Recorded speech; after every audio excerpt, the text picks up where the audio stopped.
Demetra. There you go. Excellent. Great. So, welcome everybody to the life and legacy of John James Audubon. Again, my name is Marianne, and I'm with Wild Bird Adventures. And we are going to be diving into the life of John James Audubon and particularly his art and his writings. And I have a lot to share, and I'll be reading from some of his written work about some of his art as we go along. So I've got some papers I'll be referring to. Um, but I think it's a worthy topic, and especially if you enjoy art and the history of art and the history of our country, I think you'll enjoy this presentation. So I'm going to share. Where's my share? Oops, where did it go? Stand by. I'm going to share there it is, my presentation. Give that a second to pop up.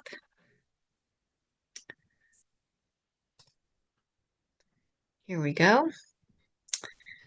Hopefully everyone can see that, and it looks good on your screen. And we're going to, like I said, soar right into the world of John James Audubon. Um, and I want to start out with a piece of his work, The Wood Duck, and a little bit of his writing. We have to remember that John James Audubon came over to the New World from France. He arrived with knowing no English whatsoever, but he would not only become a prolific artist, but a prolific writer also. So I want to share what he wrote, a little bit of what he wrote about the wood duck. Um, and it's summertime, it's hot, so you might be able to appreciate this. The blood-sucking mosquito essays to alight on my hand, and I willingly allow him to draw his fill, that I may observe how dexterously lie pierces my skin with his delicate proboscis and pumps the red fluid into his body, which is quickly filled, when with difficulty he extends his tiny wings and flies off, never to return.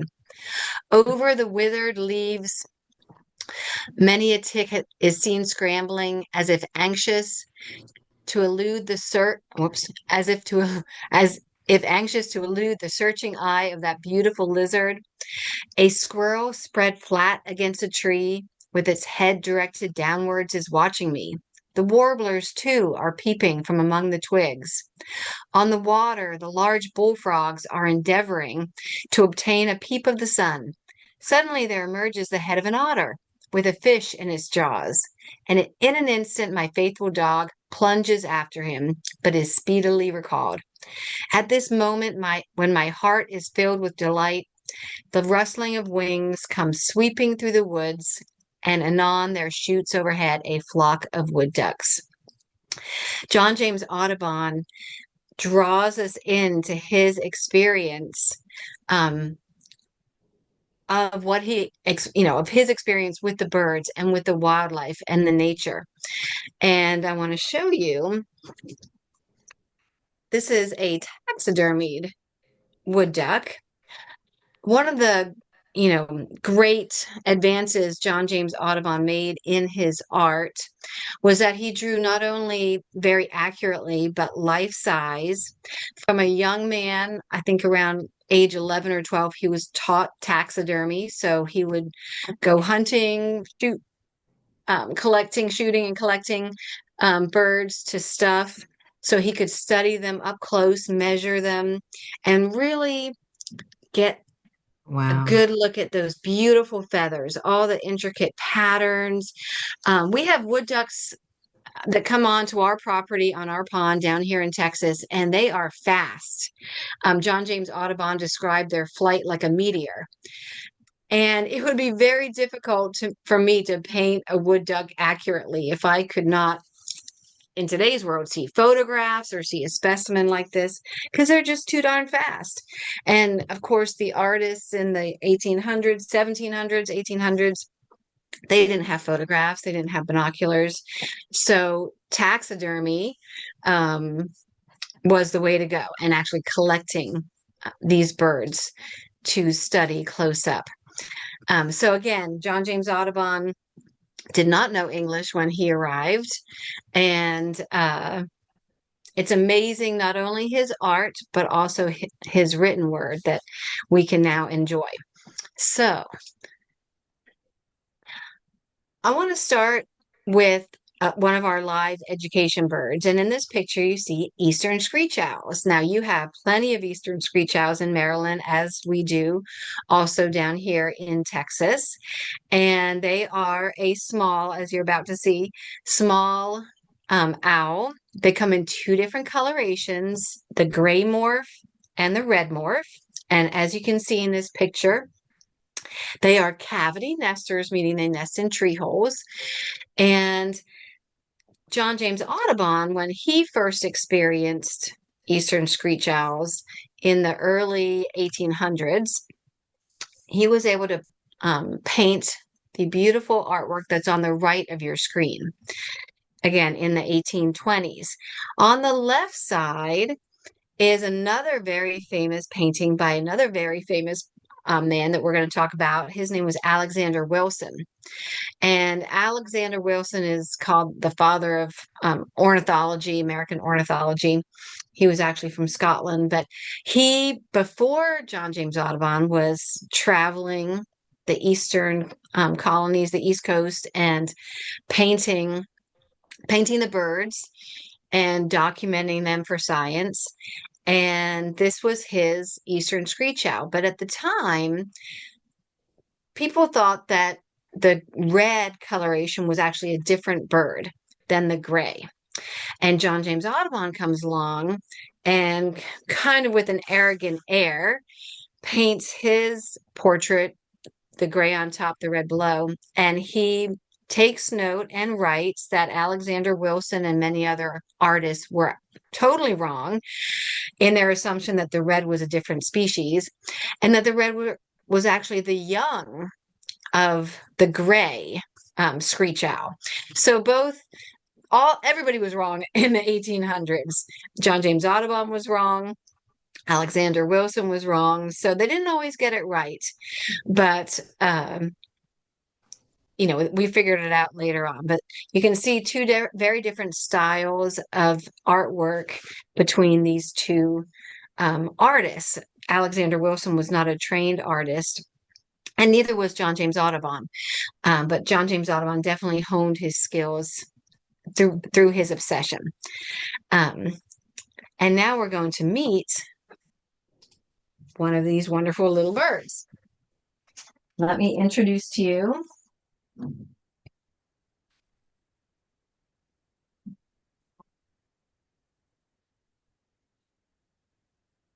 This is Pierre, and Pierre is our eastern screech owl. He's exercising right now.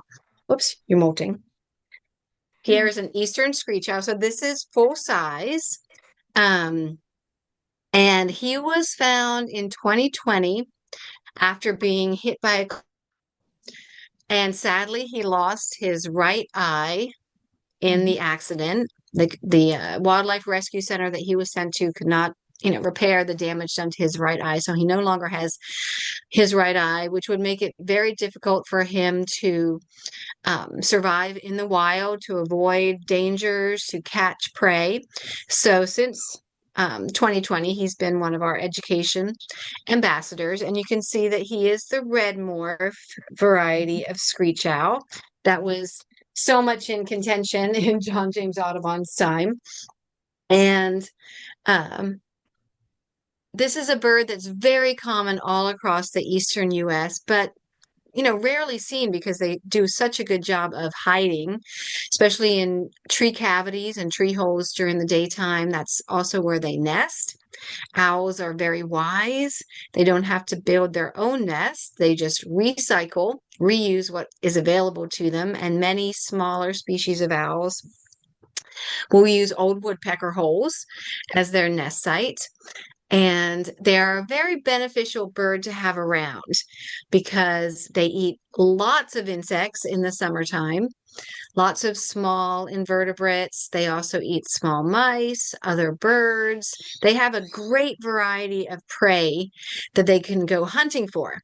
And I have my grandfather's bird book from 1937 from called Louisiana Birds, and it describes the bird species in Louisiana. And the 1930s, actually up until the 1970s, these birds were not protected by the law. Our early bird conservation and bird protection laws were put in place in 1918, but owls and hawks, falcons, eagles were not put on the list of protected birds. And in this book of Louisiana birds from 1937, it specifically mentions screech owls as being a very good bird to have around and not to harm because they do eat so many creepy crawlies and small prey. Whereas a great horned owl, it actually says, go out and get rid of every great horned owl around because they can um, come and attack your chickens and your farm animals and things like that. Luckily, nowadays, all of our owl species are protected by the law, and we know that they are a great benefit, big or small. But it took a long time for people to figure that out. But John James Audubon certainly experienced eastern screech owls in many locations on the East Coast. He actually captured one live, stuck it in his pocket, and did quite a lot of traveling with that bird in his pocket and seemed to think that it fared pretty well traveling with him from places like Philadelphia to New York. And John James Audubon seemed to think the bird was quite at home living in his pocket for quite a while. Um, so this is the eastern screech owl, Pierre. And like I said, we're going to meet some more birds as we take our journey into the world of Audubon. Okay, so jumping back in to our presentation. Here we go. All right. So, like I said, John James Audubon was not a artist who, he didn't go to school for art. He was self-taught. But I want to go back another 100 years to the early 1700s, and this blue jay was painted by an artist by the name of Mark Catesby. And Mark Catesby came to the New World, to the colonies, around 1712. And he would end up spending many years. This was before George Washington was born, the early 1700s, documenting the flora and fauna of the colonies.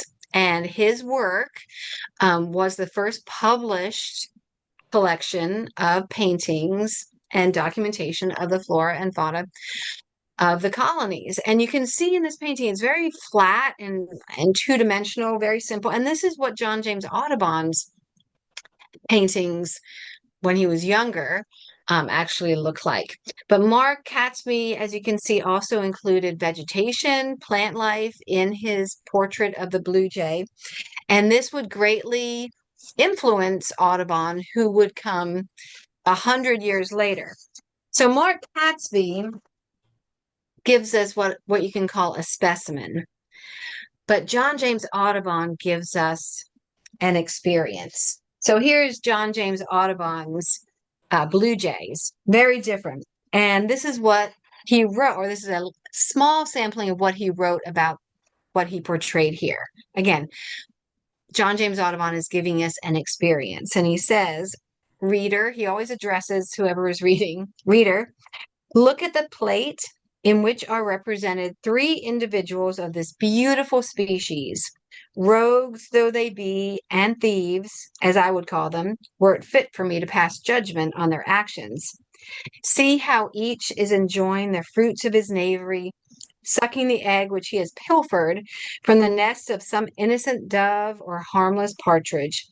Who could imagine that a form so graceful, arrayed by nature in a garb so resplendent should harbor so much mischief, that selfishness, duplicity, and malice should form the moral accompaniments of so much physical perfection.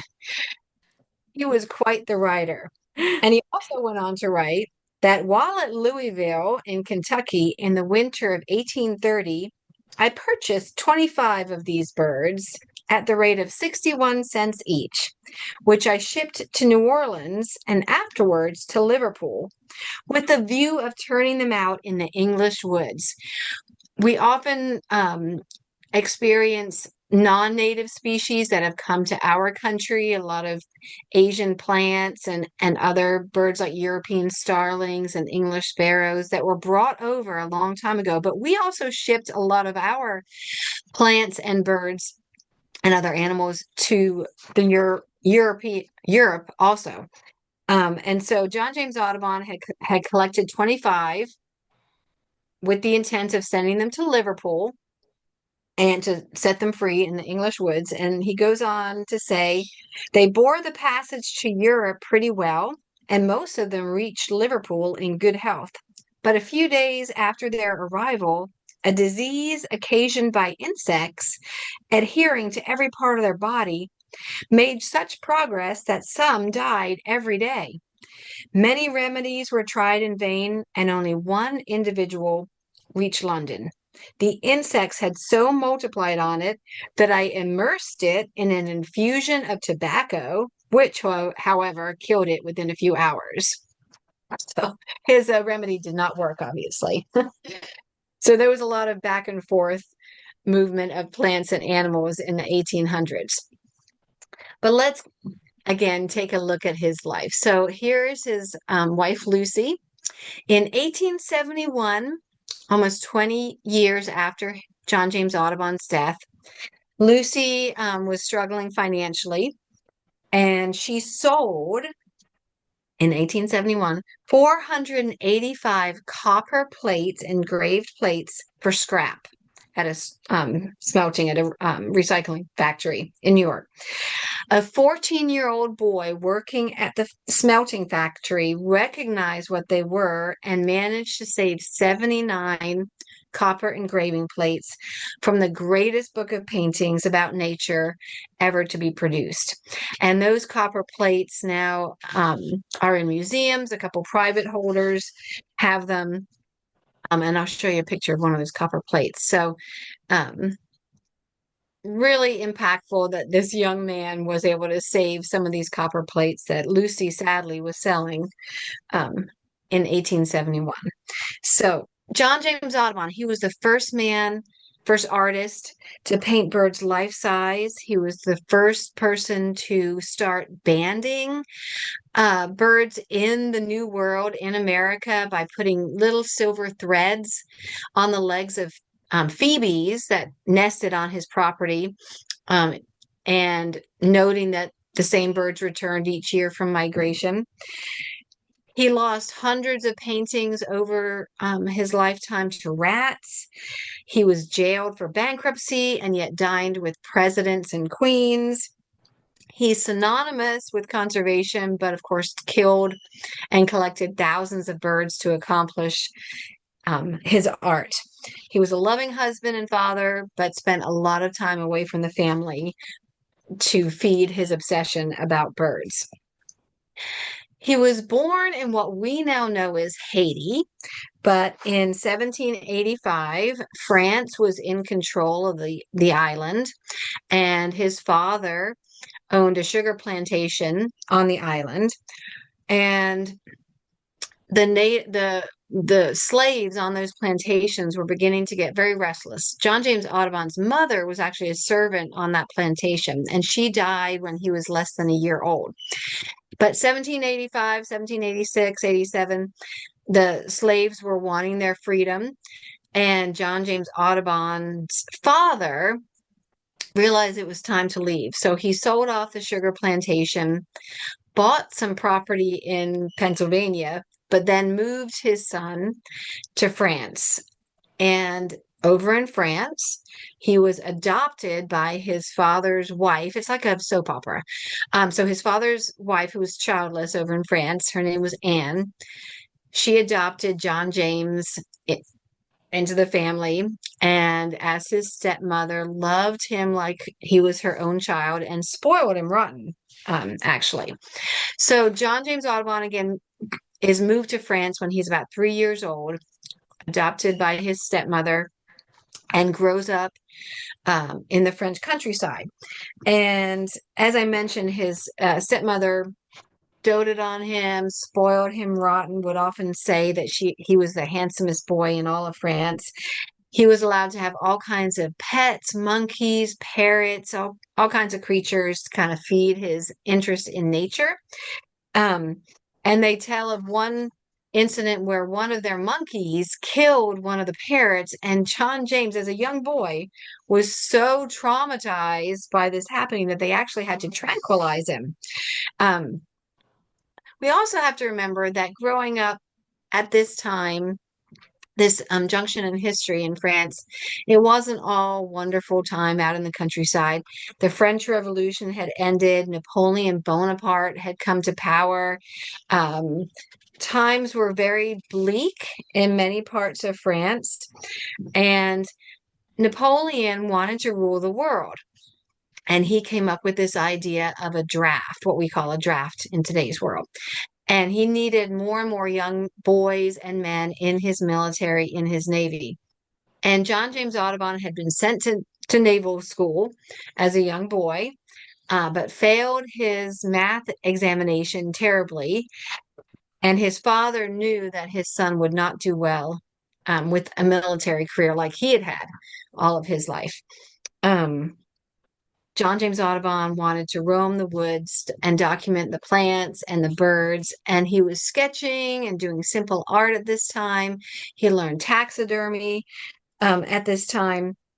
But again, the ever-present threat of Napoleon and the demand for young men in the military was great. So, when John James Audubon turned 18, his father got him on board a ship with a fake passport and sent him off to the New World to his property that he owned in Pennsylvania um, to do some business activity in the New World. Now, I often tell kids when I'm talking about John James Audubon that you have to remember this wasn't a cruise ship across the Atlantic. This was, 2 months of a hard journey. He arrived in New York in 1803, very ill with yellow fever. And luckily, the ship's captain sent him to live with some Quaker women who nursed him back to health and taught him proper Quaker English. At that time, if John James had been sent to a doctor, the popular attempted cure for yellow fever was to bleed somebody out. So he probably wouldn't have survived that. But luckily, he went to live with some Quaker women. They taught him English, and he survived.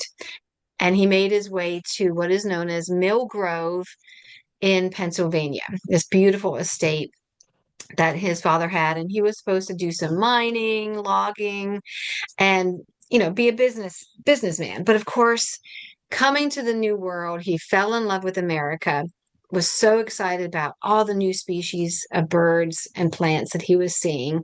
He was constantly distracted by birds his entire life. But he would eventually meet the girl next door and fall in love with Lucy, and they would get married and start their life together. Mill Grove is now a beautiful museum and place you can go and visit in Pennsylvania, and this is what the inside of their exhibit hall looks like. Um, so like I said, he would meet the girl next door, a very accomplished English woman named Lucy, who had a college degree, which was very unusual at that time in the early 1800s. And they would marry and have two sons. They also had two daughters who did not live very long at that time, but two sons that survived. And they would move out further west to the wilderness of Kentucky. That was kind of the edge of the New World at that time, and very rough. And John James Audubon, with a partner, had a mercantile. But he was always dreaming, always thinking of being out in the woods, searching for new species of birds and plants, collecting them, collecting oddities from nature, and putting that to pen and paper. And so he was continuing his art. This is some of his early art, very, like I said, with comparing it to Mark Catsby, very two-dimensional. But he was driven to produce art. He was using mostly watercolor at this time. He wanted his art to look like the birds that he experienced in the wild. And he would get very frustrated when things would look flat and two-dimensional. Um, so he came up with different gizmos and ideas to prepare birds that he had just shot or collected or were brought to him by other hunters, so he could pose them in a way that where they looked out in the wild. And so he could take his time painting. He would paint sometimes 16, 18 hours a day, not stopping to eat or drink or anything. So he came up with pegboards where he would pin birds before they got all stiff after they were collected. So he could measure and really get detailed paintings down on paper. And he also was painting his birds life size, which nobody had done before. So he was using what they call double elephant folio paper, giant pieces of paper to capture a scene which he experienced in the wild. So this is his wood duck example pinned on a pegboard. So they're in Kentucky, trying to make a living. He's not very good at doing that because he's always distracted by the birds. And into their mercantile shop walks Alexander Wilson, the father of, American ornithology.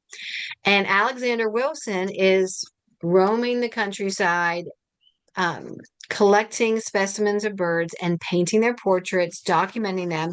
And he has support of the Academy of Sciences in Philadelphia, kind of the leading science institution in the colonies in the New World, um, to do this. And it's done or it's funded by subscriptions. So people would subscribe and they would eventually get copies of Alexander Wilson's paintings, and this would fund his travels and exploration. So Alexander Wilson comes in, to John James Audubon's shop and shows him his paintings. And Wilson is from Scotland, as I said earlier. And Audubon's partner from France stops Audubon from subscribing. Audubon's going to help fund Alexander Wilson's project, but his partner whispers to him in French so that Alexander Wilson doesn't hear him. Your paintings are much better than Wilson's. Don't subscribe to his project. Well, that started a rift between these two greats, Wilson and Audubon, that would last, through their lifetime. And he did not subscribe to Wilson's work, and this would kind of come back to haunt him later on. So now a seed is planted in Audubon's head. Wow, I should put together a book of the birds of America, every single bird in this new world. And so he begins traveling, leaving his family behind, leaving the shop behind, and starts having more and more experiences, journaling his experiences in the bird world. And in 1813, he is the second wealthiest person in his area. But again, his business will soon start to falter because he's getting more and more obsessed with chronicling and documenting the birds of America. 1813, he writes this about an experience he has with passenger pigeons. Now, passenger pigeons are extinct. The last one died in 1916 in the Cincinnati Zoo. But in Audubon's time, they were the most numerous bird on the planet Earth. And he writes from his home in Henderson on the banks of the Ohio River, on his way to Louisville. In passing over the barrens a few miles, I observed the pigeons flying from northeast to southwest in greater numbers I thought I had ever seen them before. The air was literally filled with pigeons. The light of noonday was obscured as if by an eclipse. The dung fell in spots, not unlike melting snow, and the continued buzz of wings had a tendency to lull my senses to repose. He tried to count the flocks coming by and he couldn't. There were just so many passenger pigeons.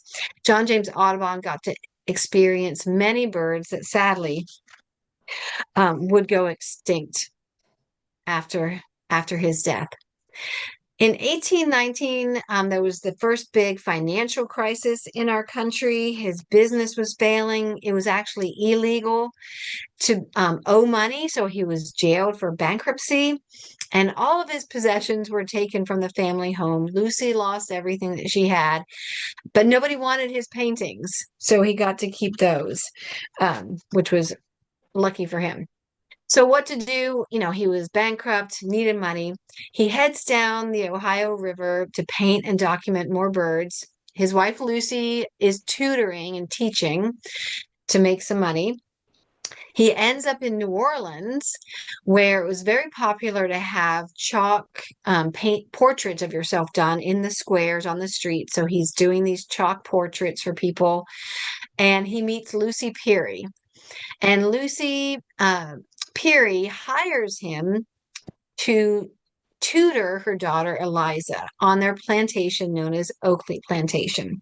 So in 1821, he arrives at Oakley Plantation and he's just amazed at the plants, the birds, and would end up painting more birds while he was in Louisiana than any other place. And he was hired to teach their daughter French, music. He was a very accomplished musician. He was a great dancer, drawing, fan language, which was how young girls would often communicate with young boys at the time. They would use their fans, and depending on where they put their fan, maybe on their cheek or on their shoulder, there was like secret communication with boys because they weren't allowed to talk to boys at that time. So he was her tutor, and he would complain about how kind of stubborn she was and stuck up. But this was a good way for him to make some money while, again, he was painting the new birds that he was finding in Louisiana. But this got him the necessary funds that he was able to travel with all of his artwork in the hopes of eventually getting it published. He was also really getting good at painting and using other mediums in his art and using collage. So his art was really getting much, much better than those early paintings. And every painting now is telling a story. And he's writing in his journal and he's illustrating the birds. So he travels to Philadelphia. He's got the money and he wants, the scientific community to subscribe to what he's doing. And of course, Alexander Wilson is best buddies with everybody at the Academy of Natural Sciences in Philadelphia and turns everybody against this kind of arrogant newcomer, John James Audubon. And they shut him out in Philadelphia. George Ord was the head of the Academy of Natural Sciences in Philadelphia, and he was a very good friend of Alexander Wilson. So he shuts John James Audubon down. And I've heard that if you visit the Academy of Natural Sciences in Philadelphia today, that there's a portrait of George Ord on the wall that actually is looking down on John James Audubon's beautiful book. So a little bit of karma there. So he gets no help in the New World. So now he's got to travel across the Atlantic again. And he heads to England where he doesn't really know anybody, but he's got letters of introduction, arriving in 1826. And within 2 weeks, he's like a rock star. He wears his buckskin clothes. He can imitate the sounds of the birds. He He tells stories of the Native Americans, and he is an excellent salesman. And he gets everybody really excited about his art. And he has exhibits. And of course, nobody had ever seen art like this before, life size, um, so many colors, and the plants. So he becomes, a celebrity. And he at first hires an engraver out of Scotland to help start to make copies because, of course, they didn't have the Xerox machine at this time. They used copper engraving plates that would be inked and produce almost like coloring sheets from the original. And then women who were called colorists would color the paintings, and they would each have their own color that they were adding to the painting. And I think the engraver up in Scotland only got through about 10 of his originals before the colorist went on strike and he had to give up the project. So John James Audubon would eventually get an engraver from England to complete the project. His name was Havel. And you can imagine what that took to make copies from his originals, get the subscriptions from the kings and the queens, and to reproduce his original artwork. Those women colorists would eventually produce 87,000 hand colored prints. And this is a list of his subscribers. And I know it's kind of blurry, but kings and queens and presidents from around the world. And it costs about $1,000 to subscribe to get one of those 185 complete sets that would be done. It was a 13-year project. Um, and if you were a subscriber, every 3 or 4 months, you would get 5 new paintings. And it was up to you to have them bound into volumes and into the books. I think there's about 125 complete sets left in the world, mostly held by museums or private collections. And the last time one of the sets went up for auction, I think it sold for close to $12 million. It's one of the most expensive books on the planet Earth. Not everybody was a big fan of his art. Some people felt it was too dramatic. In some of his art, he showed birds that had been shot or dying, or other animals, like in the golden eagle, predator and prey. People over in Europe were more, used to more tamer paintings of birds in lovely gardens. And so this was all new, but it helped to spread his fame around the world. In 1831, his writings would be published. All 400 plus species that he painted, he also wrote about, page after page, documenting their habits, their habitat, um, their size, their vocalization, and you can still read his writings today, and they very much have stood the test of time. He was such an amazing observer of the natural world. And I think that's probably one of his biggest legacies is that he was such an observer, and it's something that we can all learn from in today's world of distractions, to really be able to sit in nature and become engrossed by the sights and the sounds and the smells of the natural world. And so when you're reading his work, it draws you in to another time and place. In 1838, Havel finishes the last volume. Again, these are massive life-size paintings. The birds that were too tall, when standing up to put on the page, he always had their necks bent down so he could fit the whole bird on the page. So you see his paintings of herons and egrets, their necks are always bent down to fit on those giant pages. In 1840, he works with his sons to reduce the size, so it's much more available to the local people, and it would make a good deal of money for him and his family. In modern days, the equivalent of about $1 million. But it was one of the most successful books of the 1800s. So much so that he was able to buy Lucy a home in New York, and the photograph on the left kind of shows you where the house would have been today. It was actually sadly dismantled during World War II and kind of scrapped. Um, but this was their home. They had all kinds of animals. People would come to get tutored. Even after John James Audubon passed, Lucy continued to teach and spread his love of birds to others. But that's where they lived and where he would eventually die. In his last few years, with the help of his friend Bachman, who was his daughter-in-law's father, um, John Bachman, he started working on a book of the mammals, the quadrupeds of America. His sons would eventually help finish that book after he died.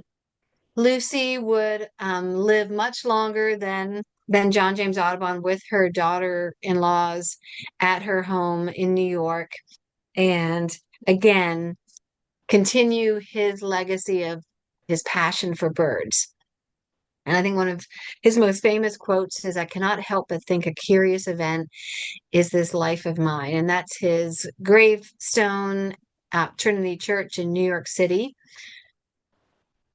He also said, "I never for a day gave up listening to the songs of our birds or watching their peculiar habits or delineating them in the best way that I could."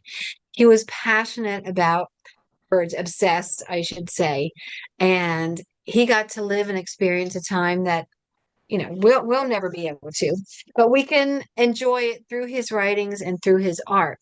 And I have two more birds to share with you.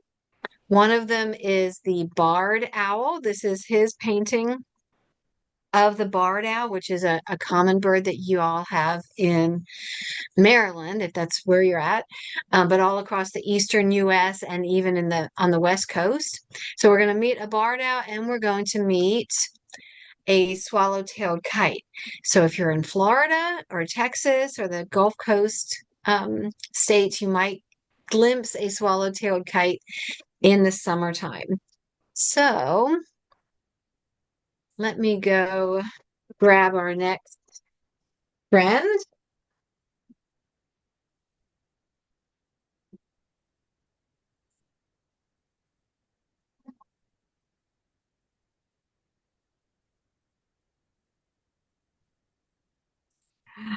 All Wow. right, this is Riviera, and Riviera is a swallow-tailed kite.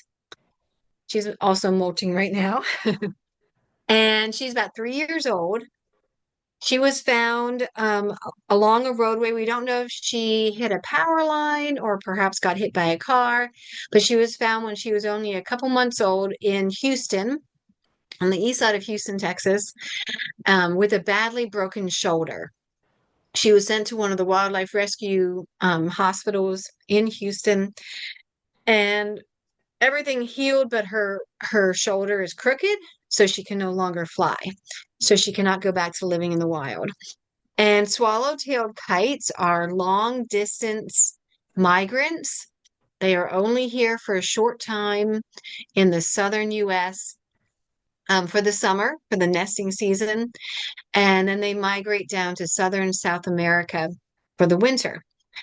They are a beautiful bird of prey. So they're in the hawk family. When we use the word hawk, that's kind of an umbrella word for a lot of different types of birds of prey, a lot of different raptors. There's many different families. And the kite family, as the name suggests, is built for flying. They spend most of their life flying. So they arrive in the United States, in the southern US, late April, early May, and they can be found in forested areas near water because their favorite prey are dragonflies, cicadas, grasshoppers, tree frogs, lizards, and they build their nests out of Spanish moss on the tops of the trees next to creeks and rivers and ponds and lakes. And then, usually by August 1st, when it's blazing hot here in Texas, these birds are beginning their southbound journey back to South America. which might take for some of them up to 4 months. When I first started learning about birds, you thought, well, you're migrating, you're just going to go, go, go until you get to your winter home. If we plan a trip to Disney, we're not going to, take a little detour and go to Ohio first. We want to get to Disney. Um, but birds have a much more relaxed approach to migration than we ever thought, and they stop and they rest along the way. So a swallowtail kite leaving Florida will head south through Florida over to the Keys, fly out across towards Cuba, fly over to the Yucatan Peninsula, might rest, take a little break in Cancun perhaps, then continue their journey through every country in Central America. When they get down to South America, they've got to cross over the Andes Mountains, which can be very difficult. They've got to make it through the Amazon jungles where there are many predators and dangers and fires and poaching that they have to get past. And maybe by December, they've made it to their winter home. And they might spend 6 weeks there in the grasslands of and rangelands of Brazil. 6 weeks later, in the middle of January, when we're freezing cold, they are already heading north with breeding season, nesting season on their mind. So they spend a tremendous amount of their year, their annual cycle, in the air traveling. Um, there's an organization in Florida that puts little tiny computer chips on some of these birds in the wild and can track them. And I remember last summer, one of the birds that they were tracking had made it down to South Florida and was traveling, across the Gulf just north of Cuba when it got caught up in a hurricane. And that hurricane spit it out in North Florida. The bird survived and did a little bit of wandering around trying to get oriented again, and then had to start its southbound migration all over. So sometimes weather can play havoc with these birds, certainly, especially on their migration. But they are beautiful. And John James Audubon, of course, um, painted and wrote about this bird. And this is what he said about the swallow-tailed kite. The flight of this elegant species of hawk is singularly beautiful and protracted. It moves through the air with such ease and grace that it is impossible for any individual who takes the least pleasure in observing the manners of birds not to be delighted by the sight of it whilst on wing. Gliding along in easy flappings, it rises in wide circles to an immense height, inclining in various ways its deeply forked tail to assist the direction of its course, diving with the rapidity of lightning, and suddenly checking itself, reascends, soars away, and is soon out of sight. I think that was one sentence. John James Audubon did not like periods. He liked really long sentences. So this is a bird that we enjoy in a couple of spots in my area. They're not very common. Much more common in Florida, where before they start their migration, they gather in really large groups, large flocks that photographers can and bird watchers can see, several hundred in an area at one time as they're preparing for their southbound uh, migration. They're very curious birds, as you can see by just her attitude. Very almost parrot-like, and they probably spend quite a bit of time observing parrots when they're in the Amazon as they're traveling through Central and South America, mainly relying on that insect prey again, which is why they have to head south for the winter months. So this is Riviera, the swallow-tailed kite. And now we're going to get our next friend. Put her back.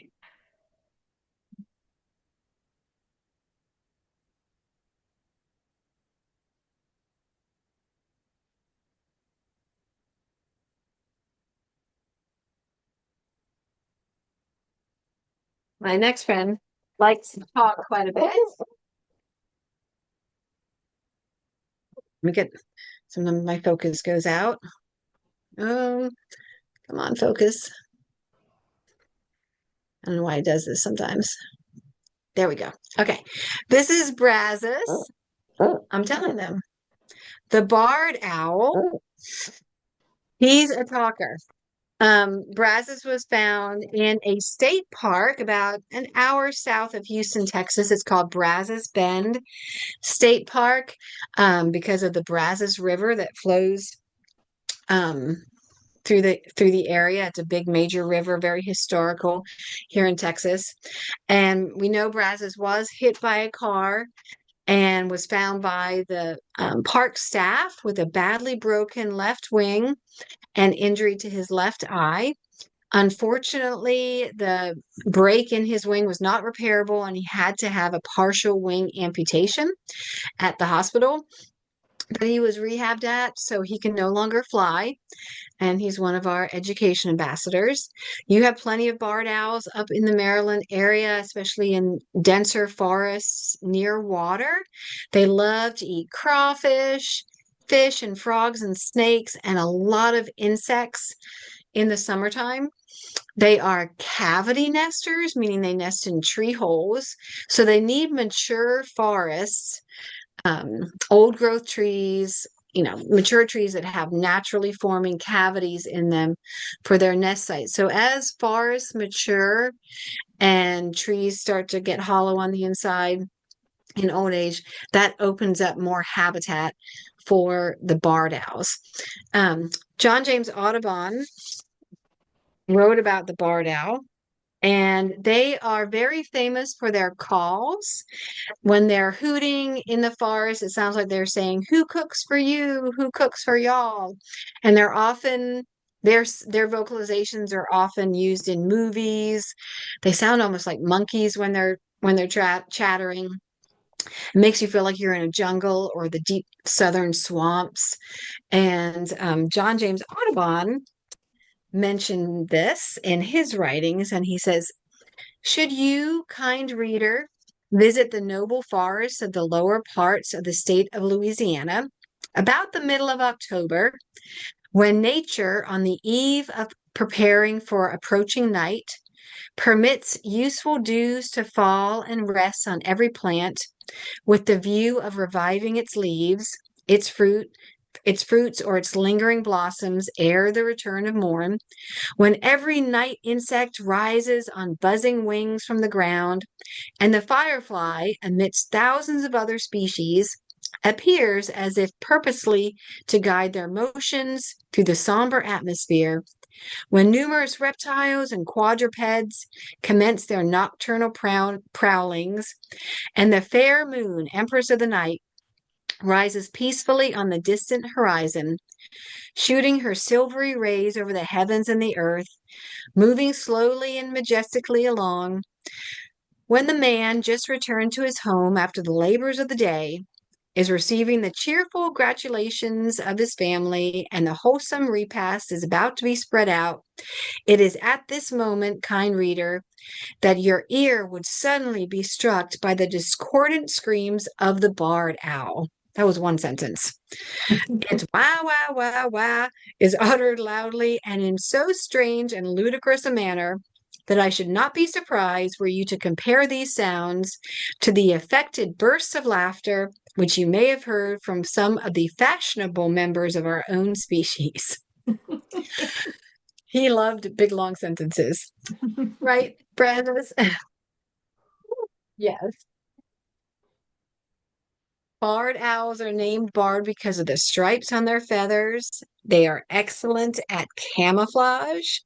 Um, I'm telling them, mostly nocturnal, but we often see them hunting in the early morning hours right after the sun's up, especially on these longer spring and summer days. As for all owls, they have incredible night vision. They are non-migratory, so they remain in their home territory, their home area, their entire life. I think they did a recent study of barred owls where they were able to tag some, and the furthest one ever traveled was maybe 6 miles. So they're homebodies. They don't migrate, which means that they don't go through the dangers of migration, but they've got to survive the winters. And these very fluffy feathers help to insulate them and keep them warm. He looks pretty big, but he only weighs a little over a pound. He's got a tiny skeleton underneath all this fluff. His skull is only about as big as a ping pong ball, but he's all of his feathers are standing straight up on the top of his head. Eyesight to help you find your way in the dark of night. Owls have incredible night vision, as I said. Their eyes are filled with rod cells that help them navigate their dark world. They can't move their eyes in the socket, so they have to turn their head. We have 7 bones in our neck. Owls have 14, and they can turn their head 3/4 of the way around in both directions.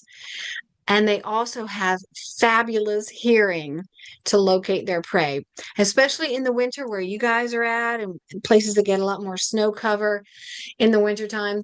They can hear a mouse 12 inches under the snow. The feathers on their face act like a satellite dish to capture sound and direct the sound back to their ear holes, which are, guys, it's just heard a sound in the front of my house. Their ear holes on the side of their head. This is where their ears are. It's just a big, giant hole. So they don't have an extra part to their ear like we do. They just have a hole in their head, and their ear holes cover the whole side of their head. So they hear the mice tunneling through the snow. They can hear a mouse a football field away. Incredible hearing, incredible eyesight. Again, that enables them to not have to go through the dangers of migration, but they have to survive the